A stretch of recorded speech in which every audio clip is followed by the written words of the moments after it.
Oh, what are some of those tools that are there?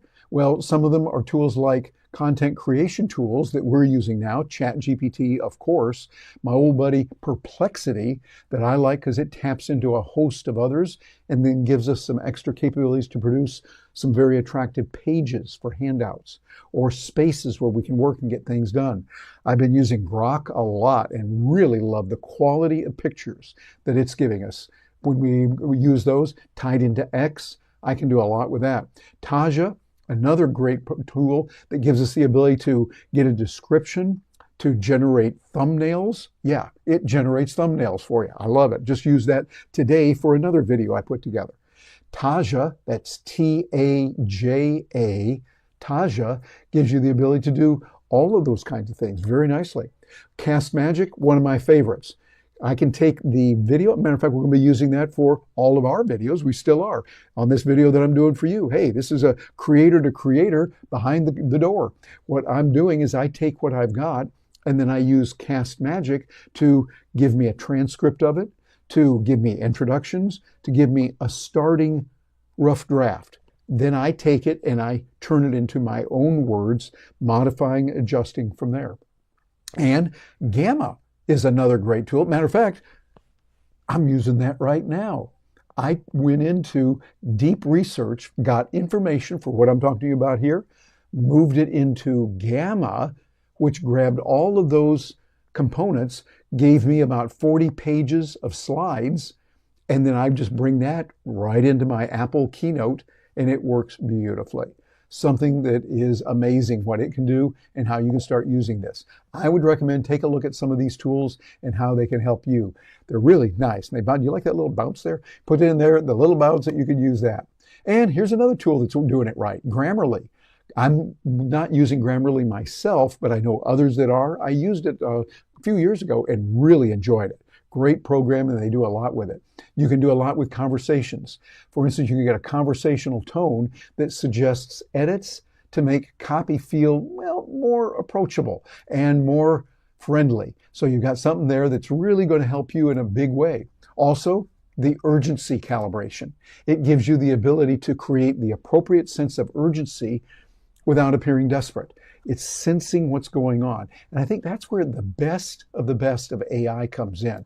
When it starts really sensing, okay, what is it that people want? What is it that they're doing? What can we do to make this thing better than ever?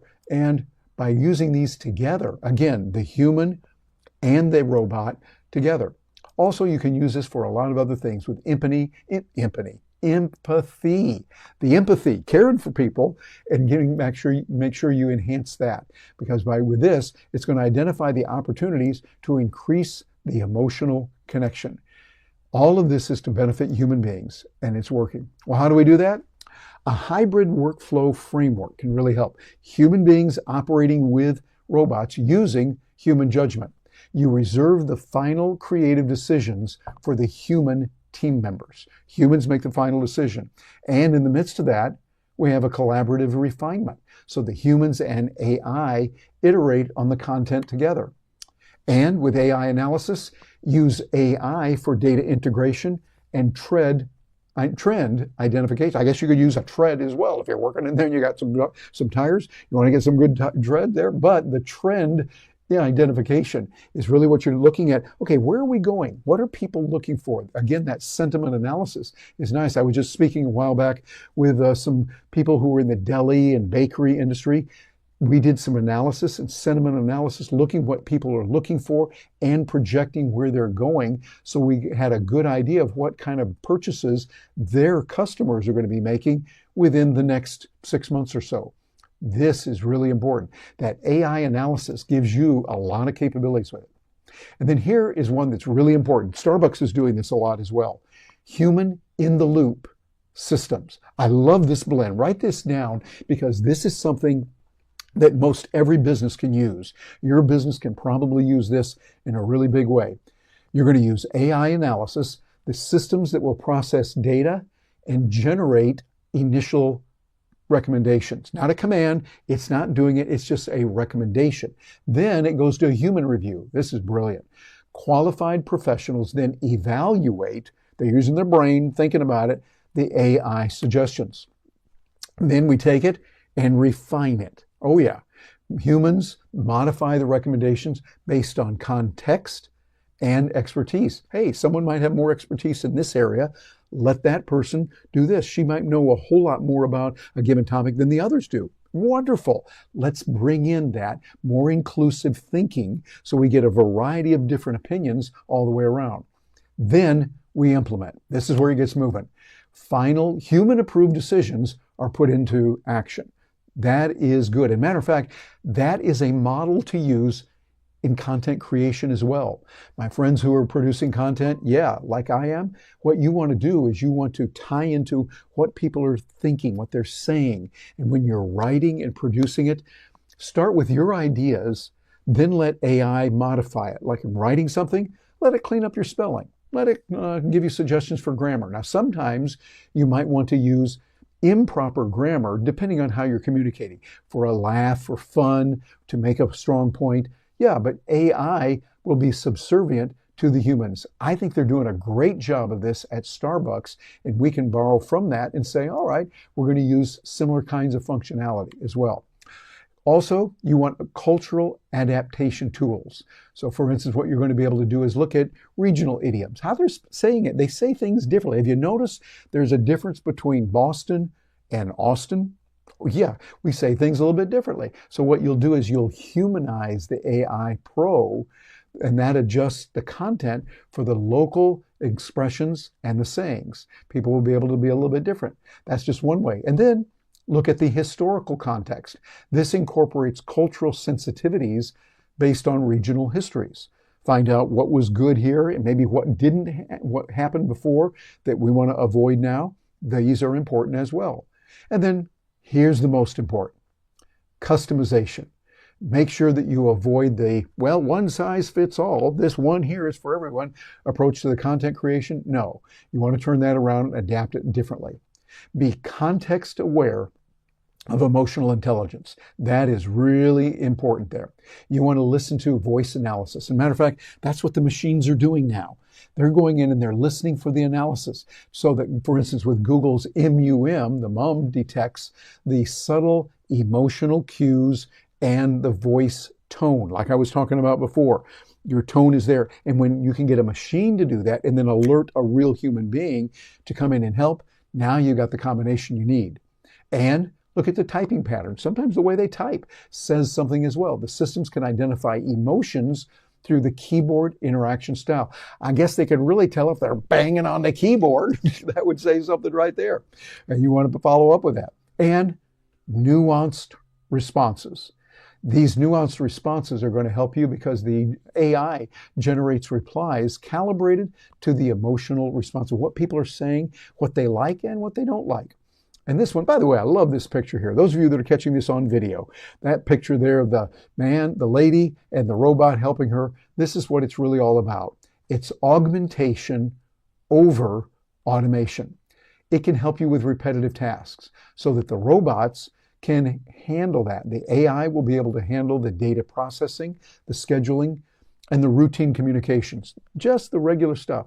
And then that frees us up for the human focus, that people can concentrate on creative thinking and the emotional connection.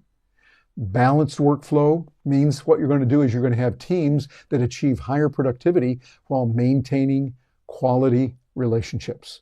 Using the combination of AI and human beings, we're going to get the very best of both. Here are 4 things that are very important also with your ethical AI literacy. Ethical AI literacy is very important. We got to be careful of our bias recognition. The training that we get can help teams identify potential AI prejudices. Find out where it is. Sometimes it's a hallucination. AI can hallucinate. In other words, say something that's wrong. But we want to check that. Then you want to have limitation awareness. Understand where AI should not replace human judgment. We've got to build that in. That is critical. Otherwise, the AI could take over and, hey, those sci-fi movies might become real. I think we're going to be able to avoid that. We as human beings are going to be smarter. And then implementation guidelines. When you're implementing it, have your frameworks in place for responsible AI deployment in your various contexts. And also continuous education. regular updates on emerging ethical considerations, what's going on and what should be done. So it's really the value of human uniqueness. We let human beings do their thing and let robots do their thing as well. We have each doing what's best and blending it together so that we have AI's greatest value, which may really lie in reminding us what makes us uniquely human. Isn't that interesting? That it will help us to know what we're doing uniquely human. Empathy, creativity, and meaningful storytelling. This is where it is right now. We've got to make sure that we work with that. So here's how you do it. You're going to build trust through an AI-human balance, achieving authentic connection, meaningful relationships that are built on transparency. In addition to that, we're going to look at ethical implementation. So you have responsible AI use and you have some clear boundaries. AI will not do this. AI can do that. And then we're going to look at the augmented capabilities where we say, okay, we have an enhanced human ability through thoughtful AI integration. And then we're going to take a look at the technical foundation. The technical foundation means it's reliable and you got well-designed AI systems.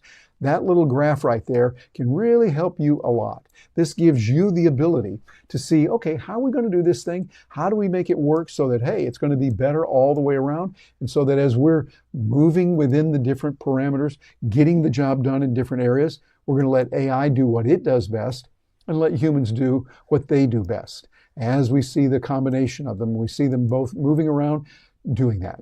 So your key takeaways for this right now, I think is, first of all, you want to take a look at that. Balance is essential. That balance is going to give you the ability to know when do you do this with a human, when do we do it with a robot, with AI. Also, the AI should augment rather than replace the human connection. That's key. It is not replacement. It is augmentation. But you've got to learn what's going on with that. Also, we're going to look at ethics first. What is the proper thing to do? We're going to prioritize transparency, bias mitigation, and human oversight, making sure humans are looking at this to determine what do we need to do here and what should we not be doing. And then, very, very important, measure the impact. Find out what's going on. Use emotional analytics to quantify and improve the engagement. You see, we're taking the best of both. That's what matters in all of this. We're taking what human beings can do, we're taking what robots can do, AI, and we put them together. By putting them together, you get the very best of both. This is going to help you to achieve the kind of goals that you need and to really get ahead of the competition as you're using the best of both to get it all done. Also, we're going to take a look at humanity, celebrating it. Celebrating humanity and saying, yeah, this is what we want to do. We're going to make life better for human beings all the way around. So, like we started here, we're enhancing the human condition. Artificial intelligence, it can amplify the empathy, foster deeper connections, and enhance human experiences when implemented thoughtfully. That's important. And this presentation has done that. I'm Terry Brock with terrybrock.com. And hey, I got another goodie for you here that I want to help you with that's going to help you to do the kinds of things that need to be done in your work so that you're going to be able to really get ahead. We've got some updated, continually being revised training for you. You bounce over to AITools4biz.com. That's all in lowercase. AITools4biz.com, where we talk about tools like, yes, ChatGPT, Perplexity, DALL-E 3. We're also looking at many other tools that are out there that are helping you, like Taja, CastMagic, Gamma, tools that can help you in some major big ways, and this will help you. And if you're watching this on video, go ahead in there. You can get a QR, you can use that QR code and be able to jump over there and get it. There's no charge for this, and it's an ongoing course for you and your colleagues, so they can start using it, people that are on your team and working with them. And we've got even more goodies for you. So check into these other videos that are out there. They will help you. And leave a note. Please share this with others so that they'll get the idea of how we can take AI, the best of that, the best of human beings, and make it a win all the way around. I'm Terry Brock. Thank you very much for joining me.